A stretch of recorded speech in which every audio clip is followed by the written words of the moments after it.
I've been working on eliminating my blockages, basically the limiting beliefs that I have stored up in my head that aren't mine. Funny enough, it's what I was told. And I understand those people that told me these things really meant well. They felt like they were helping me out in life.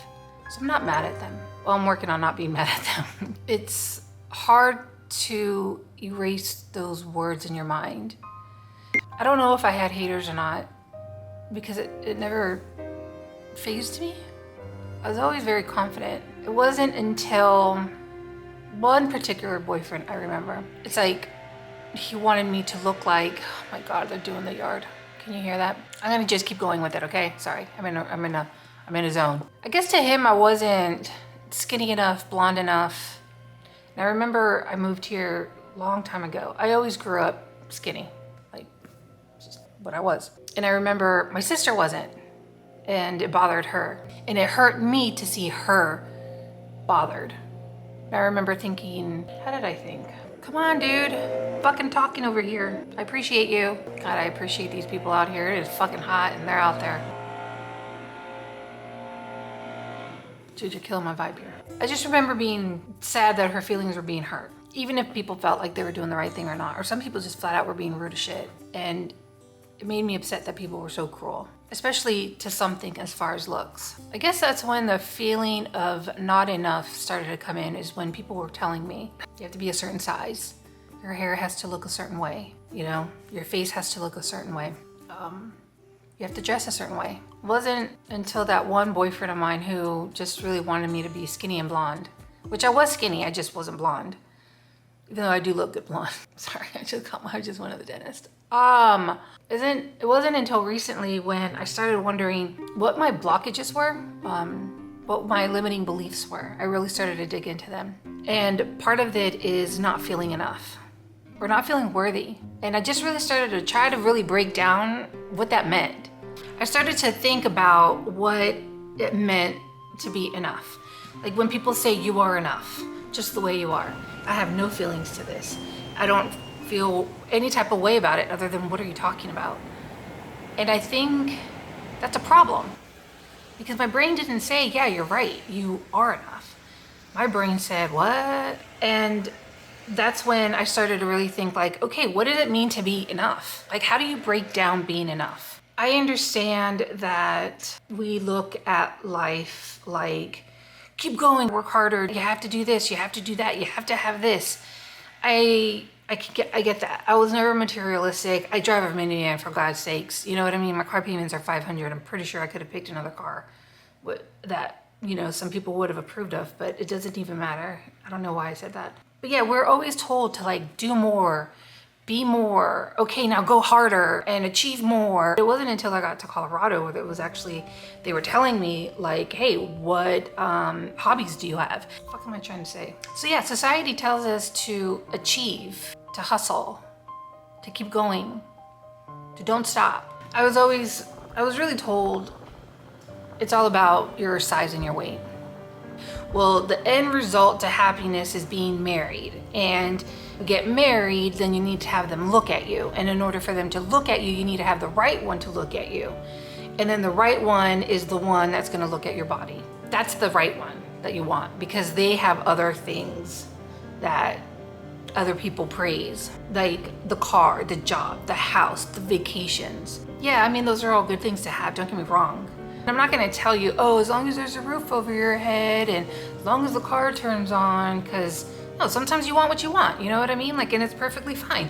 I wanted that van. Like, I get it. Like, you just want what you want, and there's nothing wrong with that. There's nothing wrong with wanting a big house. There's nothing wrong with wanting the kind of car that you have or the kind of car that you want. There really isn't. But defining yourself to those things, like, I'm not enough because I need that first. Then I'm enough. That's when it doesn't make any sense. So what does it really mean to already be whole? I guess it's to accept what you have without having conditions. Like, you are worthy of food. Well, yeah, that makes sense because I have a body and it needs to be fueled with energy. So yeah, I would be worthy to eat. You're worthy of love. Absolutely. And if somebody didn't tell you, I'm sure you felt it from an animal.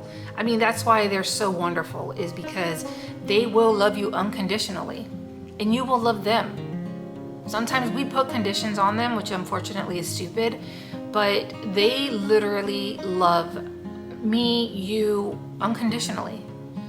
So if a human doesn't, fuck them, right? You're worthy of medical care. Well, yeah, that makes sense. I mean, regardless of my weight or size or looks or anything, I need to go to the dentist. I need to go to the, I don't know, I was gonna say butt doctor, but I'm trying to be a little bit more inspirational.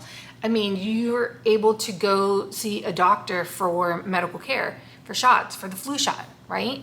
Do you have to be a certain size or weight in order to receive medication like amoxicillin? No.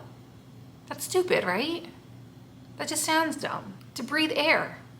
Or do you have to be a certain something, a certain job, a lawyer, some professional high up in order to breathe clean air, to drink clean water? No, that sounds dumb, doesn't it? And that just kind of makes me sad. So whenever I'm thinking about what it means that I'm already enough, I try to base it a little bit more off of those thoughts that I have and not what my brain is telling me, which my brain is telling me, you're not enough unless you have a small waist. I was talking to my cousin on the phone and I said, I'm going to tell you something really stupid that I had a belief. And it was that I couldn't make money unless my waist was small. He said, what? I was like, I know, now like I'm saying it to you out loud, it sounds really stupid. But that is one of my limiting beliefs, is that it won't come to me unless I have a small weight. And of course that's dumb. You know how many fat fuckers are out there fucking rich as shit? Hi, Mumos. Oh, Papa. Oh my goodness. Admitting that we are enough is supposed to feel liberating. I'm slowly trying to get to that point because at the moment I'm still not there yet. And I'm just being honest with you. I guess saying that I am enough can feel like I'm giving up. That I'm gonna just lay around and do nothing because I am enough. I mean, I'm not gonna tell you that's not true, but everybody has their own journey here, right? And if that's what you have to start off with in order to get from point A to point B to what it is that you want, sometimes I think if I was smarter, thinner, more successful, then I'd be enough. But enough isn't the final answer. It's not the finish line. It's recognizing that I have flaws. I have a big forehead. I have gray hair coming out of my head. I have a double chin. I have the lips the size that they are and crooked teeth. And I can't do anything about, well, I could do something about my crooked teeth, but the size of my lip, I guess we can't do something about that either. But then you know what I'm trying to get at, right? I have struggles. I have quirks that I'm starting to realize that are really annoying. I do want to sing in the car as loud as possible and not wait to have a beautiful voice to sing. I do want to smile on the camera, not caring what size I am. It's actually very normal to wake up and have puffy eyes. And it's normal to have bad breath every now and then, or to have nails with cuticles that don't look good. I mean, that's just life. And I just figure if I'm this painting and I start making it perfect, like pictures, let's take photography for instance, right? Because you know I like that. If I take a picture and it is crisp and clean and just perfect setting, perfect lighting, just something that you just want to buy off of IKEA, right? But you know what the ones I really like? I like the ones that are dirty. I like the ones that are grainy. I like the ones that have motion. I like the ones that people don't really like. So why would I want to make that into the perfect picture when that's not what inspires me or moves me? It's those emotions in the picture that make the picture have that feeling. So why would I want to stop doing a little dance whenever I'm presented a good plate of food, get all excited, and you do the little food dance? Or I just have to not take away those aspects of myself because they're not mistakes to erase. It's just me being me. I don't have a problem giving myself permission to rest. I'm gonna rest. When I need to rest, I'm gonna rest. It's just what's gonna happen. I'm perfectly fine with that. I used to have that mentality of go, go, go, go, go. Feeling enough isn't about complacency. It's about starting from a place of self-acceptance and not self-loathing. It is nice to have people look at you whenever you're doing something good. It's a nice feeling, but that doesn't mean that's your number one achievement. It's actually the act of doing it. It's the act of dancing and just having fun and just being out there and just being yourself and just laughing and just living life. You don't have to be at a certain place, then be like, okay, now I'm allowed to dance because now other people are gonna look at me. You're gonna do it anyways. Like singing, I'm gonna sing. It's coming out horrible. I'm fine with that, but I'm still gonna do it. I'm not gonna wait until everybody else says, oh wow, she's really good, now I can do it. That's so stupid. I'm just gonna do it. What if the real magic is when you're just being yourself? Ain't that done shit? That's not when you're trying to people please. It's not when you're trying to be funny or you're trying to perform or you're trying to be super cool or I don't know, whatever the kids are saying these days. What if it's just like when you're literally just being yourself? I think now is a time when we're really appreciating authenticity and we can really see past that bullshit.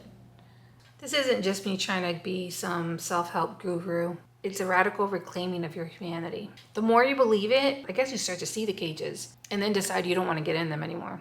I know for a long time, because I have dated many people, and they always wanted to call me one word or another throughout whatever, right? And the one thing I always said to them was, I mean, if some guy calls me a bitch or I don't know, whatever I've been called a lot of things. I'm just like, you say this to me like I'm supposed to have some kind of feeling behind it. Like you calling me something literally means nothing to me. They could have called me whatever. I really didn't care. I really didn't care. I didn't give two flying fucks because I didn't believe that in myself. So it's kind of like saying if somebody comes up to you and let's just say they'll say you're purple. What's your first reaction? Someone's like, you're purple. Okay, sure, I'm purple. You know what I'm saying? It's kind of like that. It's like somebody coming up to you and saying, your hair is down to your feet. And you're like, no, it's not. Because you know it's not. You know what I mean? It only bothers you when actually you believe it. And then that's when you start stepping into, am I really a bitch? You know what I mean? Like, no, I'm not. So when they call me that, I didn't care. They can say I was ugly, I was fat. They could say whatever they wanted. Really didn't bother me. There's one guy, he had a girlfriend. She didn't like me. She would call me fat. And it would hurt his feelings. Like, oh, don't call my friend fat. And I'm like, why is it hurting your feelings? It doesn't hurt my feelings. It's because you believe it. So you think I'm fat and that I should be ashamed of it. And he was like, no, that's not it. Yeah, it was. Because that shit didn't hurt my feelings at all. Like it really didn't. So it's not until I started to believe it, that's when it really bothered me. And that's when I started to actually address the real problem, which was, these are my beliefs that I have on myself. I'm done talking, can't smile. I went to the dentist. This is my smile today. All right, now time for my favorite part, the B-rolls and editing. I hope you found this helpful.